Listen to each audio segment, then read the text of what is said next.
Eh, Selamat pagi ya. Pagi, Pak. Oke, kita mulai pertemuan. Jadi pertemuan 10 pertemuan 10 11 sampai 14 itu hanya membicarakan laporan keuangan konsolidasi. Nah, laporan keuangan konsolidasi ini kalau di buku BIMS ada di chapter 3, 4, dan 5. Eh, eh kita mulai dari pertanyaan pertama, pertanyaan dari Aurora nih ya. Aurora, jurnal nomor 6. Ini jurnal nomor 6 ya.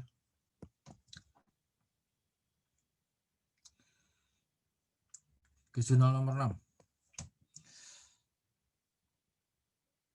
6. Untuk mencatat perbedaan nilai wajar atau nilai buku inventory diamortisasi dengan ya, inventory diamortisasi dengan cost of sales.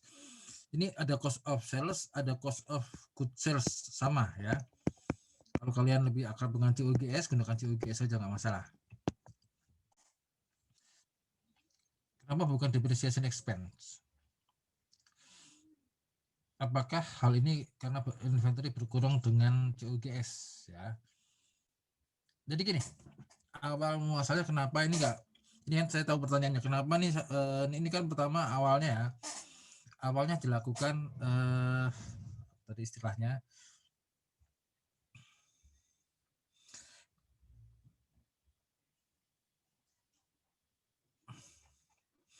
awalnya dilakukan implied value. Implied value kan, implied value ada nilai akses, ada nilai, ada aset yang excess, ada aset yang under value, ada yang over value. Kenapa yang lain depresiasi, diamortisasi, sedangkan ini cost sales masuk ke COGS, pertanyaannya. Oke.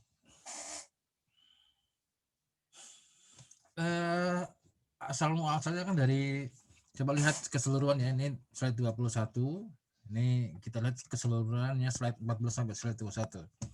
Slide 14 awalnya dari sini kan, awalnya dari sini. Awalnya dari membeli kepemilikan sahamnya 70% dari 20, 100%-nya 600.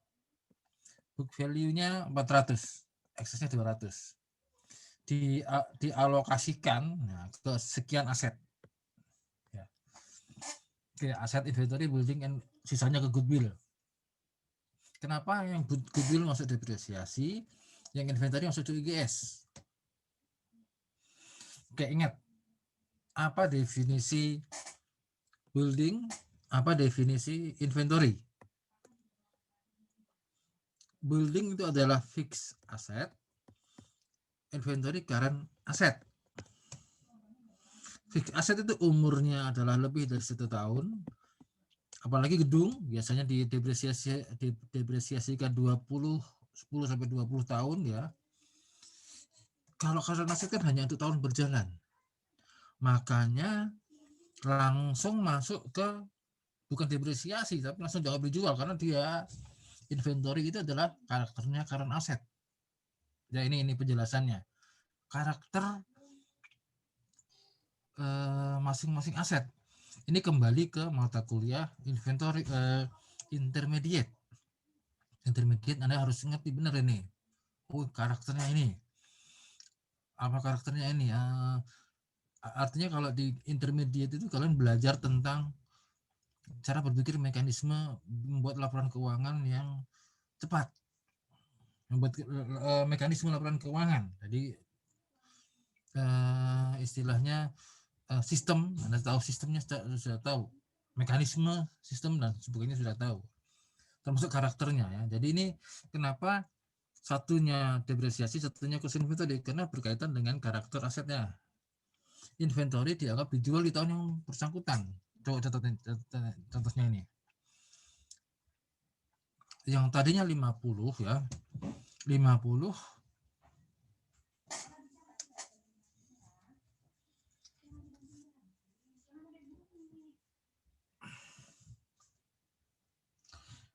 di adding inventory ya. Ini berbeda nggak masanya? Oke.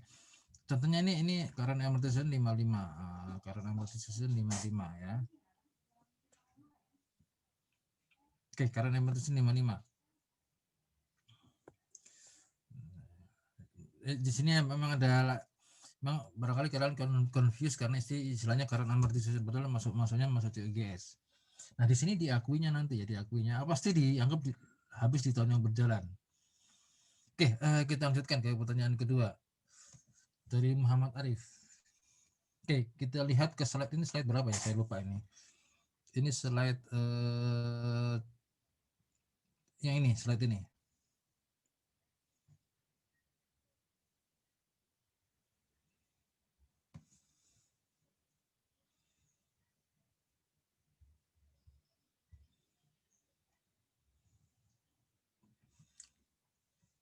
Ini slide ini kan, maksudnya slide ini. Jadi pertanyaan Muhammad Arif ini slide ini. Terjual sebanyak 40% dan sisanya tahun 2019. Ya, 2019 sahabat ini. 2018 sampai 2017 ini beda tahun ya, ini 2016 2017. Terjual 40%. Nah, sama ini pertanyaan tadi sama ya. Apakah ini dianggap terjual di tahun, jadi ini contohnya, ini tahun 2000 ternyata barang dagangan, ini beda lagi ya, ini barang dagangan ini terjual 2017. Oh, jadi beda soal ya, beda masalah. Oke, Muhammad Arif nggak merujuk ke ini ya. Oke, anggap saja persoalan Muhammad Arif seperti ini. 2018 terjual 60%. 2019 harus dianggap terjual di tahun 2019. Kenapa? Karena ini karakternya adalah current inventory, current aset. Inventory adalah current aset. Bagaimana kalau ada inventory yang tidak terjual sampai bertahun-tahun? Di dalam prakteknya perusahaan biasanya pencatatannya seperti ini, memang tidak ada yang sampai menumpuk bertahun-tahun. Ini memang beda dengan, makanya kemarin semester kemarin ketika kita bertemu dengan konsinyasi, saya juga agak heran ada aset yang ada inventory yang bertahan sampai sekian tahun. Oke, ada nggak inventory yang terjual sekian tahun? Mungkin ada, terutama inventory terkait dengan barang-barang sangat mewah, barang-barang sangat mahal yang sulit laku, misalnya rumah dan sebagainya. Itu inventory-nya mungkin banyak, inventory dari apartemen. Kalau seperti itu, ya, biasanya perlakuannya akan dilihat ke spesifik, ke tertentu, ya. Jadi untuk sementara ini Anda berpikir yang general aja. Ini hanya berpikir untuk perusahaan manufaktur. Kalau tadi perusahaan real estate, karena real estate lakunya agak lama, kalau real estate misalnya apartemen atau rumah, nanti pengakuannya beda. Pengakuan pendapatnya beda, akhirnya pengakuan itunya beda. Pengakuan pendapatannya beda, sehingga pengakuan bebannya beda, termasuk pembebanan inventory. Ini diatur di PSAK lain, misalnya PSAK tentang perusahaan real estate. Nah, ini diatur di PSAK lain. Jadi untuk sementara Anda berpikir general dulu. Ada nggak kemungkinan seperti itu? Ada. Kalau ada pasti diatur di tempat yang lain, di PSAK yang lain, ngaturnya beda. Jadi untuk sementara Anda belajar konsolidasi yang untuk general dulu ya. Untuk yang spesifik tidak. Oke, apakah inventory untuk tahun berikutnya menggunakan metode lain? Oke, saya sambung dengan pertanyaan dari Renanda ini. Jika perusahaan menggunakan LIFO, apakah nantinya perbedaan catatan laba antara perusahaan dalam ini? Misalnya, jika LIFO, tadi kita merujuk ke pertanyaan dari Muhammad Arif dulu, ya. Oke, apakah mungkin penggunaan kan penjelasan buku BIMS dan buku penjelasan Pak Ko tadi yang mengenal handali FIFO, ya. Apakah ada metode lain, metode proporsional misalnya, atau metode average? Oke. sekarang ini saya menggunakan slide ini, saya lupa slide 13 slide 6 ya. Dengan menggunakan asumsi LIFO ya. Persediaan yang awal dulu, persediaan akhir, persediaan terakhir, first in first out. Oke, kita kembali ke mata kuliah intermediate bagian inventory. Memang inventory ini paling ribet ini. Ya, inventory paling ribet di mata kuliah akuntansi ini. Ada di akuntansi, setiap akuntansi ada di cost accounting dan sebagainya. Oke. Inventory adalah aset. Current aset. Current aset yang karakternya sangat membingungkan. Kenapa membingungkan? Karena kan CUGS pasti ngitung ending inventory, beginning inventory, ya nggak? Sehingga inventory nilainya mempengaruhi CUGS. Nah, kadang-kadang ada, karena mempengaruhi CUGS ini, ada 3 pendekatan. Pendekatan FIFO,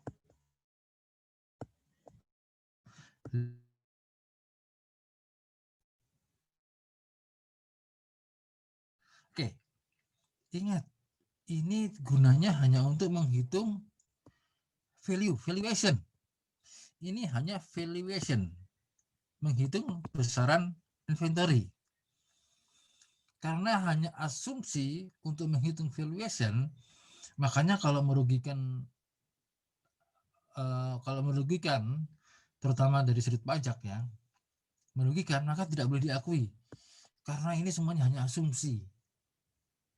Padahal sesungguhnya pasti semua orang jualan, bukan orang jualan ya, semua perusahaan manufaktur atau semua orang yang bisnis, pasti yang dijual yang matang dulu, yang jadi dulu dijual, jadi terakhir masuk inventory. Ini sudah jadi arus barang nih, pasti seperti ini. Tidak ada LIFO, itu tidak ada, hanya asumsi. Kenyataan nggak ada LIFO.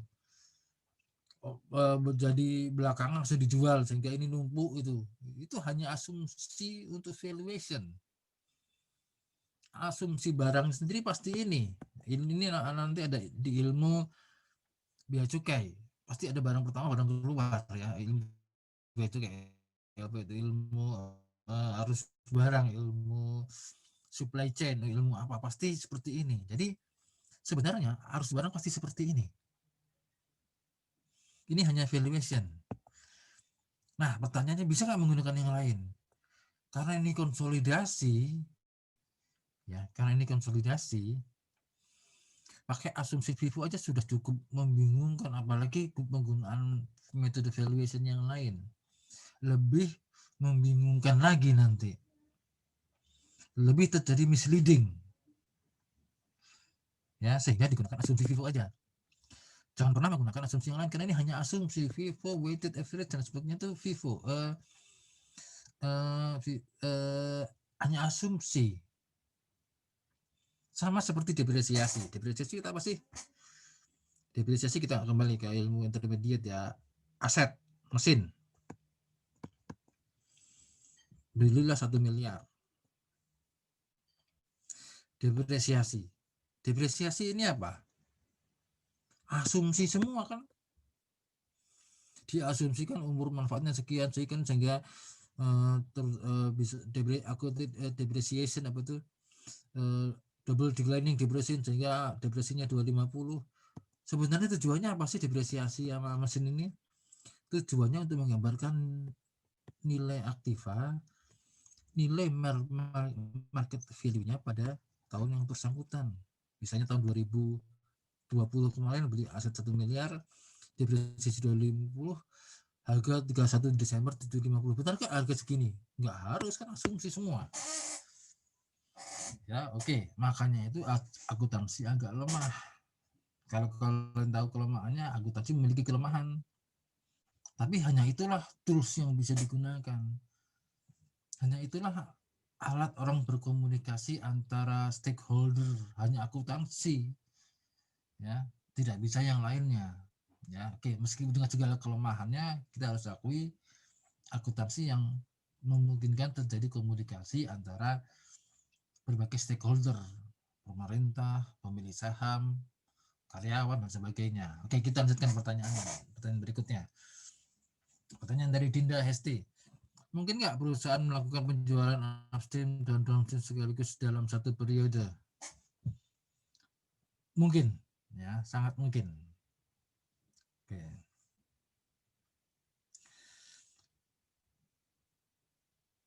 Prakteknya sangat mungkin. Nanti saya ambilkan contoh ya. Jadi downstream, upstream. Menariknya di mana? Oke, saya kaitkan dengan ilmu yang saudara dapatkan di pajak internasional atau di pajak. Downstream, upstream ada di mata kuliah pajak internasional ya. Saya ibaratkan seperti ini. Saya sudah berikan penjelasan belum ya kemarin ya? Oke. Saya ambilkan contoh ini Ajinomoto. Nah, ini Ajinomoto. Anda tahu kan Ajinomoto? Saya pernah jadi airnya ini. Ada Miwon. Ada lagi dari Korea Chiljedang. Tahu kan MSG? MSG ini menjual produknya ini Indonesia ya ke mana ya? Ke Jepang. Miwon itu Jepang. Jepang nanti menyalurkan lagi ke seluruh dunia. Nah ini kan upstream. Misalnya ini jual 100, ini jual 150. Ya. Ini jual 150. Pertanyaannya adalah manakah yang diakui sebagai penjualan? Kalau 250 misalnya ini ada perusahaan, ini ada perusahaannya Jepang, Ajinomoto Limited.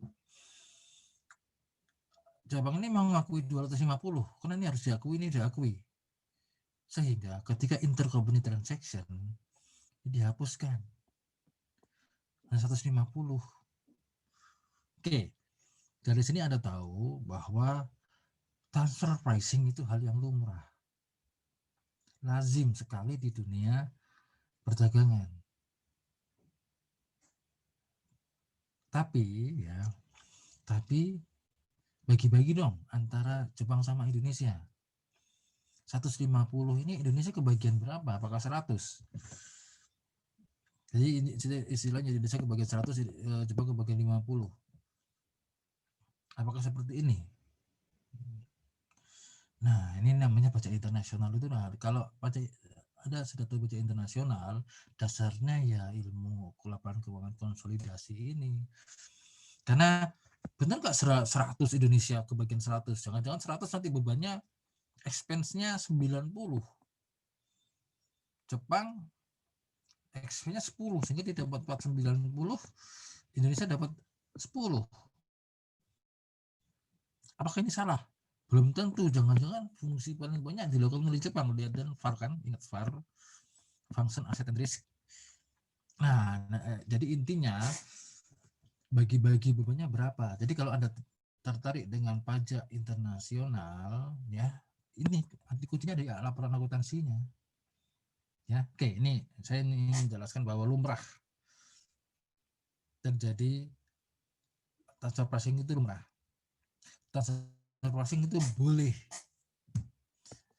tapi kita memiliki wewenang sesuai BPH pasal 18 untuk mempertanyakan kewajaran dan kelazimannya. Wajar nggak Indonesia kebagian cuma 10? Nah, lazim nggak? Ya, ada wajar dan lazim. Oke, downstream mungkin nggak downstream? Mungkin. Tadi Ajinomoto ternyata dari sini ke sini dia menyerahkan misalnya biangnya atau apanya ya, MSG itu menjual bahannya misalnya atau rumus formulanya, mungkin royalti ya, misalnya menjual bahan bakunya, bahan baku dijual ke Indonesia diolah, Bagi Jepang. Mungkin dua sekaligus, upstream dan downstream. Ya. Tapi biasanya atau misalnya perusahaan seperti di Indonesia misalnya taruhlah Indomie. Indomie terima dari mana? Bogasari jual kemana? Jual ke penjualan Indomie lewat Indomaret. Nah kan downstream upstream juga dapat ya. Atau ini sari roti, ini pun Indosari sari roti ya, mungkin terjadi downstream dan upstream. Oke, transfer pricing ini ya, ingat ya, kalau Anda ingin mahir di atas transfer pricing ya, Anda harus mahir juga di akuntansi ini. Ingat ya, kalau upstream ada bagian penjualannya dibagi dua, tapi kalau downstream tidak. Kenapa seperti itu sudah dijelaskan oleh Pak Kuat ya. Dan kalau belum jelas baca lihat kembali video Pak Kuat. Kenapa kalau upstream dibagi dua ya, kalau downstream tidak dibagi. Oke, kita lanjutkan dari pertanyaan Suta. Ide bagus ya, ide bagus Suta. Lihat apakah markup persentase markup maupun laba kotor setiap tahun ada kemungkinan bisa berubah. Lihat TM13 slide 12. Ya, lihat. Nah, sangat mungkin bisa berubah jawabannya ya. Makanya transfer pricing kasusnya per tahun. Siapa yang membuktikan? Wajib pajak membuktikan karena dia sudah bikin di laporan akuntansinya, tinggal minta saja sebenarnya kita ini. Kita DJP ini ya. Tinggal minta saja kan, sebenarnya dia sudah ada sebenarnya dia laporannya seperti ini ya. Oke. Kita lanjutkan dengan penerbitan saham baru oleh subsidiary. Pertanyaan dari Aditya maupun dari Siti Nurhaliza. Mungkin nggak subsidiary menerbitkan saham baru? Apakah timbul efek ke capital stock subsidiary dan pengaruhnya ke implied value FS? Oke. Pertanyaan berikutnya, mungkin nggak perusahaan anak melakukan rekayasa? Oke, pertanyaan dari ini dulu. Ini dua hal yang berbeda ya, dua hal berbeda antara ini dan ini berbeda. Implied value of S ini hanya ini adalah ketika terjadi akuisisi.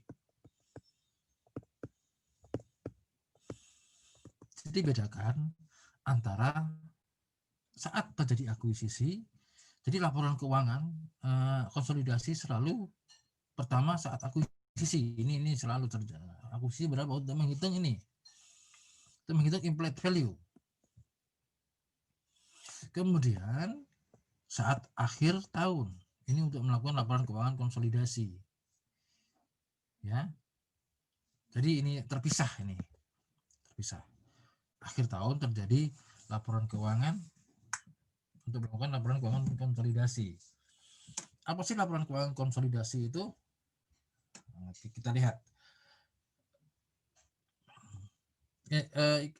saya masih menjelaskan pertanyaan dari Aditya ini ya. Mungkin nggak perusahaan melakukan bagaimana aset pengaruhnya jika subsidiary mengeluarkan saham lagi? Oke, pertama-tama itu perusahaan melakukan kontrol. Sehingga ketika anak perusahaan mengeluarkan saham pasti karena dikontrol oleh induk perusahaannya. Artinya dengan sepengetahuan induk perusahaan, bisa saja induk perusahaan nggak punya uang buat nambah uang lagi, buat nambah kapital lagi, buat nambah modal lagi, sehingga dia membutuhkan modal dari pihak luar. Ketika terjadi hal itu, ternyata ada akuntansi yang lain, ada metode yang lain dan dipelajari di chapter 8. Consolidation, changes in perubahan dalam kepemilikan. Apa artinya ini ya? Kita pelajari lagi, ternyata nanti kalau ternyata kepemilikannya anak subsidiary melakukan saham dan pengaruhnya nggak besar lagi, bisa saja dia jadi perusahaan asosiasi, cuma 20-50%. atau perusahaan yang dianggap investasi biasa kalau kepemilikannya lebih kecil dari 20%. Ya, sehingga dipelajari di chapter 8. Nanti akan kita pelajari. Bahkan tadi misalnya saya ambil contoh perusahaan Bugasari. Bugasari itu perusahaan tepung tuh ya, Bugasari itu kan anak perusahaannya banyak ya. Kalau perusahaannya banyak dilaporkan, kita pelajari di chapter 9. Indirect and mutual holding. Kalau perusahaan holding, anak perusahaannya banyak, ini hanya satu aja ribet. Gimana kalau anak perusahaan 10 sampai 100 misalnya? Ya, dipelajari di sini nanti. Ya. Nah, oke. Nah, artinya di sini Anda di sini belajar masih sedikit. Nanti akan kita kebas apa yang kalian pelajari, apa yang perlu kalian pelajari ketika kalian sudah lulus. Jadi kalau sudah lulus jangan anggap Anda sudah paling pintar ya. Saya ingin Anda masih punya kesempatan untuk masih lapar untuk semangat untuk mempelajari hal yang lain. Anda masih belum dapat apa-apa dari 3 ini ya. Oke. Tadi implied factory. Implied value FS ini dihitung pada saat akuisisi ya. Saat akuisisi. Menghitung seperti ini. Jadi misalnya kita beli 80% kepemilikan dengan uang segini, kalau kita implied value segini,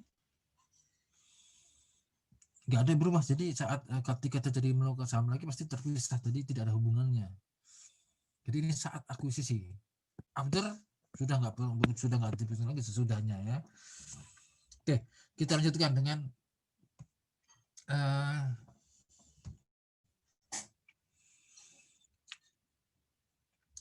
saya ambilkan dari buku BIMS. Kalau di buku Pak Kuat dan di buku Pak Kuat dan di video dan di PowerPoint tidak secara lengkap. Saya sarankan Anda untuk membaca lengkapnya. Ini saya potong karena sampai sini ya, investment insan. Jadi ini saya potong di 2 bagian. Sini sama sini, tambah sini ya. Ini saya ulang lagi. Lihat sebenarnya apa sih yang dimaksud dengan laporan keuangan konsolidasi ini.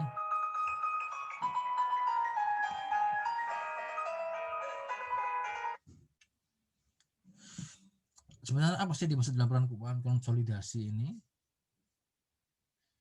Coba lihat. Sebenarnya konsolidasi saya sudah ceritakan kemarin, cuman hanya menggabungkan antara laporan perusahaan anak dan induk. Makanya kalau anaknya banyak, jadi bingung kan perusahaannya. Tadi masuk ke chapter laporan keuangan konsolidasi. Di bab lain cara melakukannya. Oke. Sebenarnya intinya adalah laporan keuangannya digabung. Kalau digabung, maka ya yang terjadi adalah kita mengeluarkan ini investment insan karena kita gabung, ya, kita keluarkan ini dan keluarkan ini. Hanya ini sebenarnya awalnya itu. Ini di chapter 11 dan 12 cuma hanya ini tujuannya. Ya, mengeluarkan investment insan. Jadi investment insan ini adalah temporary account. Kalau menggunakan equity method udah kelihatan ini. Kalau cost method hanya untuk investment insan, misalnya awalnya beli tahun berapa 100, sekarang misalnya kenaikannya appraisalnya 294, jadi tahun 394 kan nggak praktis seperti ini. Sehingga yang praktis adalah equity method seperti ini. 394 dihapus sininya. Kan nggak sama jumlahnya, nanti di adjust di sini, banyak di adjust di sini nanti. Ini adjustingnya. Intinya cuma merubah ini.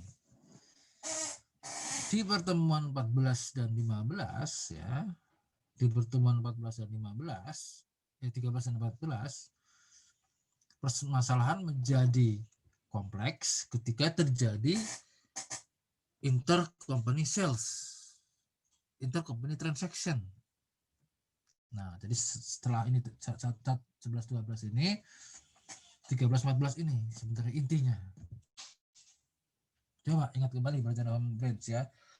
Home branch lebih mudah karena tidak ada capital stock ya, tidak ada capital secondary earning. Tidak ada juga investment ini karena sebenarnya satu entitas. Karena ini satu entitas, kalau ini kan dua entitas nih. Ini dua entitas nih. PT PAM dan PT SAN misalnya. Kalau ini kan bukan 2 PT. Jadi kalau ini PMA, ya ini istilahnya PMA, perusahaan modal asing seperti ini, dua entitas terpisah. Kalau ini BUT. BUT tidak usah membuat laporan keuangan, tidak harus melaporkan ini aktifannya, tapi hanya melaporkan di kita ya, BUT hanya melaporkan aktivitas salesnya. Yang Anda pelajari kemarin apa yang Anda pelajari kemarin? Yang Anda pelajari kemarin intinya adalah intercompany transaction. Ya, intercompany transaction-nya dihapus di mana? Pasti betul di inventory. Pokoknya aset paling ribet itu inventory. Nah, ini intercompany transaction kan. Di inventory lawannya 15 sama 12 mengenai 12-nya.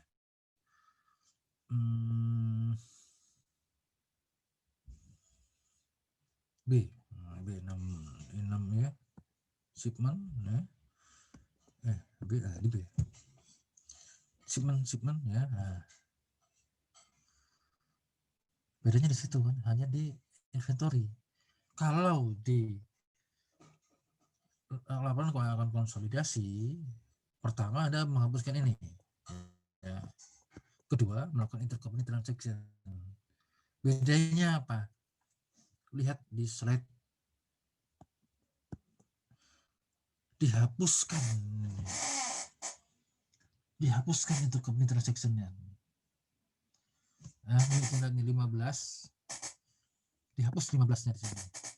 Artinya tadi kalau misalnya tadi saya contohkan Ajinomoto jual ke Jepang, jual 100, Jepangnya jual ini 100, ngambil laba 50 sehingga 50 ya. Ini misalnya jual ke luar negeri ya 150 ya, misalnya jual ke dari Jepang jual ke USA.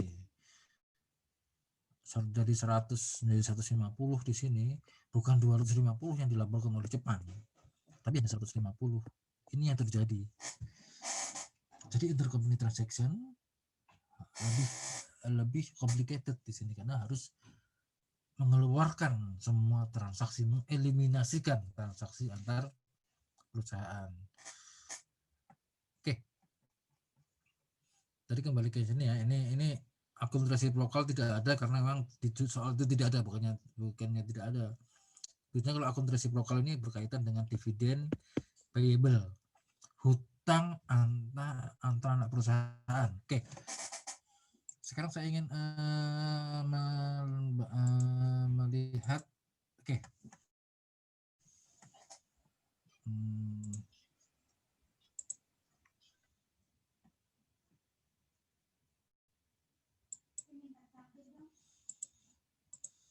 Oke. Kita lihat apa sih yang Anda pelajari kemarin sampai Sufaria. Ini saya sudah selesai setelah 2 minggu soal. Yang Anda pelajari baru chapter 1 ya.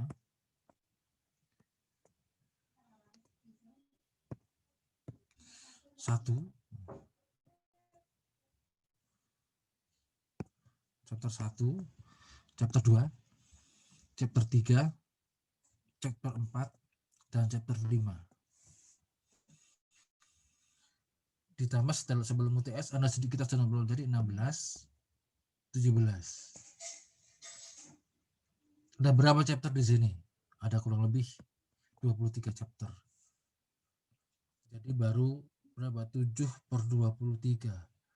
Hanya sepertiga, hanya 27% yang Anda pelajari. Nggak sampai 30% dari seluruh permasalahan yang terjadi di akuntansi. Ya, di sini apa yang dibahas? Gimana kalau intercompany di plan aset? Gimana kalau di bonds? Tadi kita tanyakan lagi salah satu pertanyaan tadi perubahan ownership. Bagaimana kalau anak perusahaannya banyak?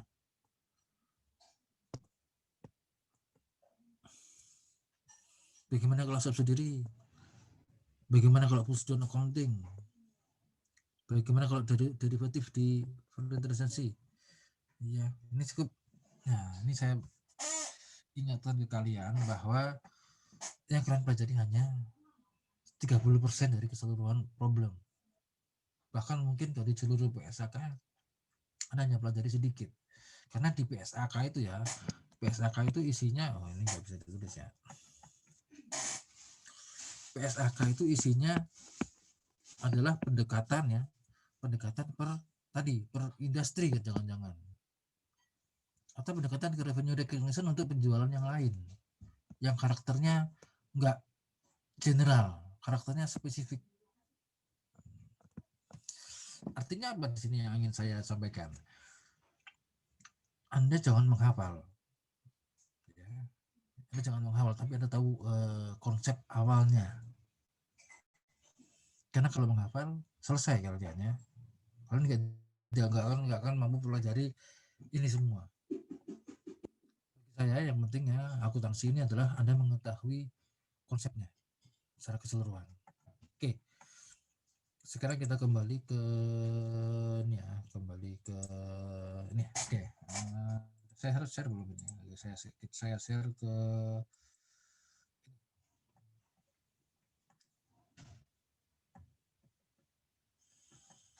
Oke. Oke, sekarang ternyata nanti UTS UASnya online ya. Jadi yang berlaku ini. Yang berlaku ini. Oke. Yang berlaku ini. UTS UAS 40%. Oke. Saya sudah catat dari 30 sudah ada 12 anak yang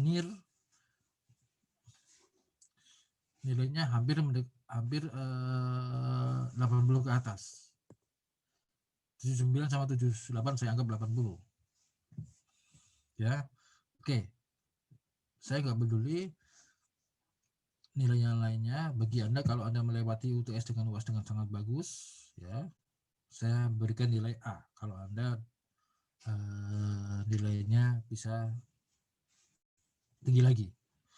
Jadi saya nggak peduli, maksud saya nggak peduli dengan nilai lainnya. Nah, bagi anaknya, bagi jadi 12 ya, Anda harus pertahankan nilai Anda. Kalau Anda bisa mempertahankan nilai, saya pastikan Anda dapat menilai nilai 100 atau nilai A. Kemudian gimana yang di luar ini? 18 anak sisanya ya, 18 anak. Oke.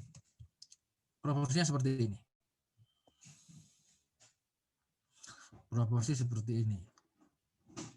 Kehadiran saya lihat sudah 100% semua, sehingga paling nggak Anda punya inisial Indomaret 7,2. Artinya Anda semua punya nilai 7,2. Sikap dan kuis, oke, sikap dan kuis saya ambil dari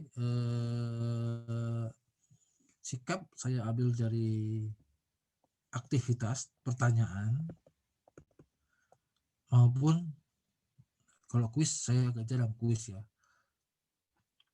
Kalau ada waktu buat kuis ini pernah yang pertama ya.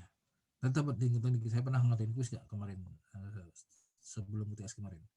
Oke, nanti akan saya gabung dengan aktivitas. Tapi terus terang saya nilai aktivitas nanti akan saya nilai tinggi. Dari mana aktivitas? Pertanyaan ini. Oke, pertanyaan bagi Anda barangkali, makanya saya dorong Anda bertanya, karena dari beberapa anak saya lihat ada yang bertanya sebelum kuliah ini dimulai. Itu terus terang saya kasih nilai poin 100. Karena paling nggak saya sudah bisa lihat dia sudah baca duluan. Oke, bagaimana yang nggak dinilainya? Ya, saya berharap yang tidak memiliki nilai aktivitas, yang tidak pernah bertanya di kelas, saya anggap terutama sekelompok ini jadi aman. Bagaimana kalau nggak termasuk kelompok ini, tapi nggak punya aktivitas? Ya, saya berikan nilainya 70 paling. Ya, di situ nanti nilainya ini ada kalau rugi di sini. Oke, sekarang tugas mandiri. Oke, saya akan menguji tes besok. Ya. Saya akan memberikan soal per kelompok. Ya, nah, jadi nilainya nilai kelompok. Tapi akan saya challenge lagi kalau ada pertanyaan ke kelompok itu, kalau ada nanti akan saya challenge ada untuk memberikan penjelasan. Ya, jadi nilai ini 24 nilainya kelompok, 24 kali 6 berapa itu? 25 kali 6, 15 ya. Paling nggak dapatnya nilai, taruhlah nilainya 8. Oke. Whatever lah. Paling nggak Anda dapat nilai misalnya ya 20 dari sini ya. Oke. Kita lihat nanti. Yang jelas nilai tugas mandiri saya akan berikan tugas besok. 2 pertemuan ke depan kita akan bahas tugas kelompok ini. Saya akan tanyakan ke anggota kelompok ketika ada pertanyaan yang ingin saya tanyakan ya. Jadi kita menggunakan nilai ini sangat tergantung kepada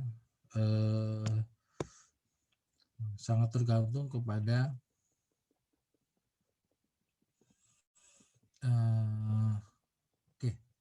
Jadi sengaja ini saya berikan kelompok supaya yang malas juga mendapat nilai. Tapi nanti akan saya berikan pertanyaan buat yang di luar kelompok 12 anak tadi. Jadi hanya kurang lah. Oke, itu saja pertemuan kita kali ini. Ya, oke, itu aja pertemuan nilai. Pertemuan kali ini. Setelah ini nanti akan saya berikan tugas kelompoknya berdasarkan absen saja. Oke, nilainya akan saya share minggu depan ya. Kalian bisa menghitung sendiri, kalau kurang Anda harus kita keras nanti di penjelasan di latihan soal. Di latihan soalnya bukan sifatnya saya yang menerangkan, tapi kita uji jawaban Anda. Oke, sampai di sini pertemuannya. Setelah ini saya berikan tugas ya. Silahkan Anda kerjakan kelompok. Nanti akan saya bagi kelompok setelah ini. Oke, saya cukupkan sekian pertemuannya. Selamat pagi. Assalamualaikum warahmatullahi wabarakatuh.